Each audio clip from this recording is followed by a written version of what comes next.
പരസ്യ പ്രസ്താവനകൾ പാടില്ല എന്ന CPM സംസ്ഥാന സെക്രട്ടേറിയറ്റിന്റെ നിർദ്ദേശത്തിന് പുല്ലുവില കൽപ്പിച്ച് PV അൻവർ MLA വീണ്ടും ഇതാ വെടിപൊട്ടിക്കുന്നു.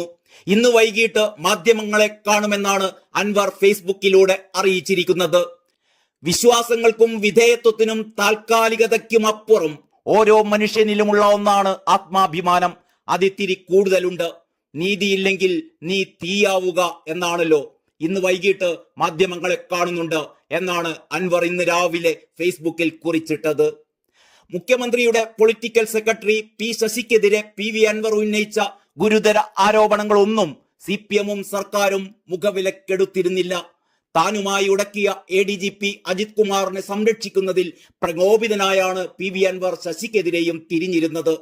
ആദ്യത്തെ വെടിപൊട്ടിച്ച് കൂടുതൽ വിവരങ്ങൾ പറയുമെന്ന് മുന്നറിയിപ്പ് നൽകി തലസ്ഥാനത്ത് മുഖ്യമന്ത്രിയെ കാണാനെത്തുമ്പോൾ അൻവറിന് സർക്കാരിൽ കുറെയൊക്കെ പ്രതീക്ഷകൾ ഉണ്ടായിരുന്നു. എന്നാൽ 5 മിനിറ്റ് മാത്രമാണ് മുഖ്യമന്ത്രിയോട് സംസാരിക്കാൻ അനുവാദം ലഭിച്ചത്. ശശിയെയും അജിത് കുമാറിനെയും കൈവിടില്ല എന്ന് അപ്പോൾ തന്നെ പിണറായി വിജയൻ കൃത്യമായ സൂചനയും നൽകിയിരുന്നു. മുഖ്യമന്ത്രിയെ കണ്ടിറങ്ങിയതിന് പിന്നാലെ പരാതിയുടെ പകർപ്പ് പാർട്ടി സെക്രട്ടറിക്ക് നൽകുമെന്ന് പറഞ്ഞത് അതുകൊണ്ടാണ്. പാർട്ടി സെക്രട്ടറി തന്റെ പിന്നിൽ അടിയുറച്ചു നിൽക്കുമെന്ന് അൻവറിന് അറിയാമായിരുന്നു.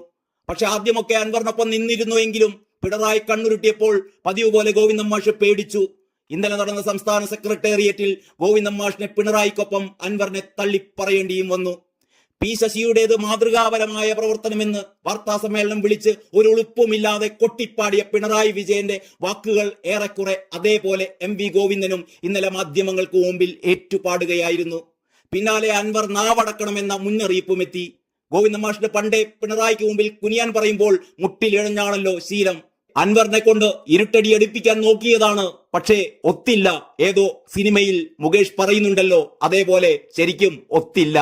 പാർട്ടിയും സർക്കാരും ഒരുപോലെ കൈവിട്ട PV അൻവർ തോറ്റു മടങ്ങിയെന്ന് കരുതിയവർക്ക് ഇതാ തെറ്റി.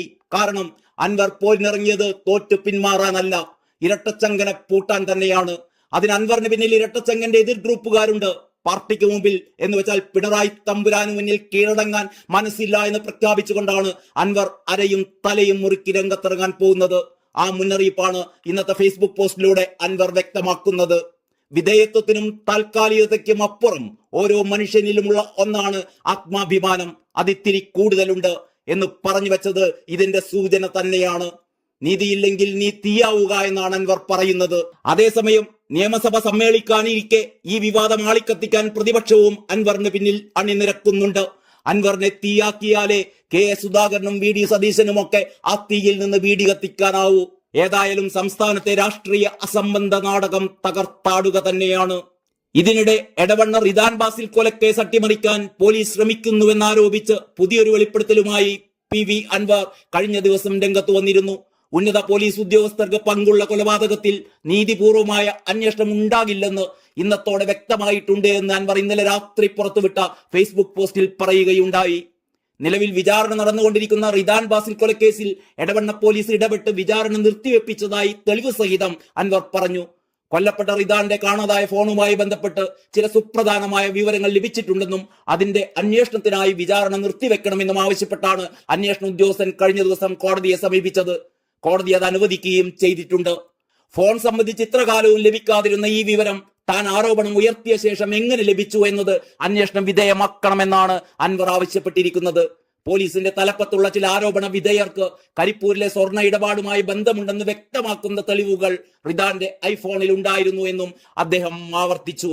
ആ തെളിവ് നശിപ്പിക്കാൻ വേണ്ടി റിദാനെ കൊലപ്പെടുത്തുകയും പിന്നീട് ഈ ഫോൺ കാണാതാവുകയുമായിരുന്നു എന്നും ഇത് തന്നെയാണ് ഈ കേസിലെ ദുരൂഹതയെന്നും അൻവർ പറയുന്നു. അന്വേഷണം അട്ടിമറിക്കാനുള്ള കൃത്യമായ ഗൂഢാലോചനകളാണ് നടക്കുന്നത്. ഏതായാലും കഴിഞ്ഞ ദിവസം G ശക്തിധരൻ പറഞ്ഞതുപോലെ CPM-ലെ ഇനിയുള്ള വെടിക്കെട്ടിന്റെ സാമ്പിളുകളാണ് ഇപ്പോൾ കണ്ടുകൊണ്ടിരിക്കുന്നത്. എക്കാലവും വിഖ്യാതമായ ആശയ പോരാട്ടങ്ങളാൽ വിജൃംഭിച്ചു നിന്നിരുന്ന CPM അതിന്റെ അന്ത്യമെടുത്തതോടെ ഏത് ബൂർഷ്വാ പാർട്ടിയിലും എന്നതുപോലെ അതോ അതിനപ്പുറമോ അന്തഛിദ്രങ്ങളാൽ അളിഞ്ഞ് കെട്ട് നാറുകയാണ്. ഹൃദയഭേദകമാണ് ആ ദൃശ്യങ്ങൾ. ജീവച്ഛവുമായി കഴിയുന്ന പുഷ്പന്മാർ എങ്ങനെ ഇത് സഹിക്കും എന്നൊക്കെയാണ് G ശക്തിധരൻ ആകുലപ്പെട്ടിരുന്നത്.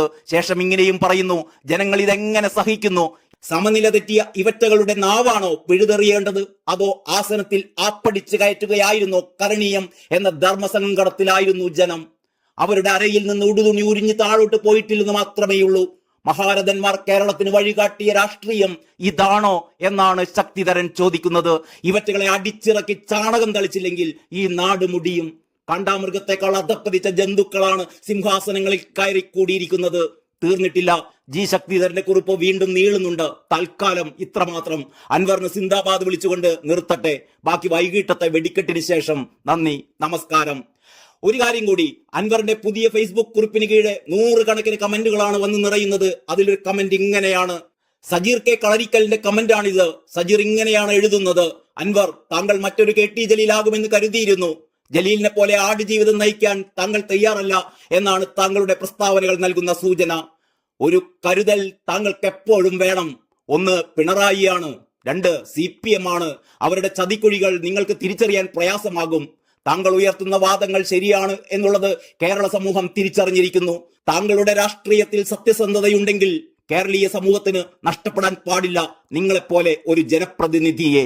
ധീരമായി മുന്നോട്ട് പോകാൻ സാധിക്കട്ടെ എന്ന് ആശംസിക്കുന്നു. അപ്പോ ശരി, നിർത്തട്ടെ. നമുക്ക് വൈകിട്ട് കാണാം. നന്ദി, നമസ്കാരം.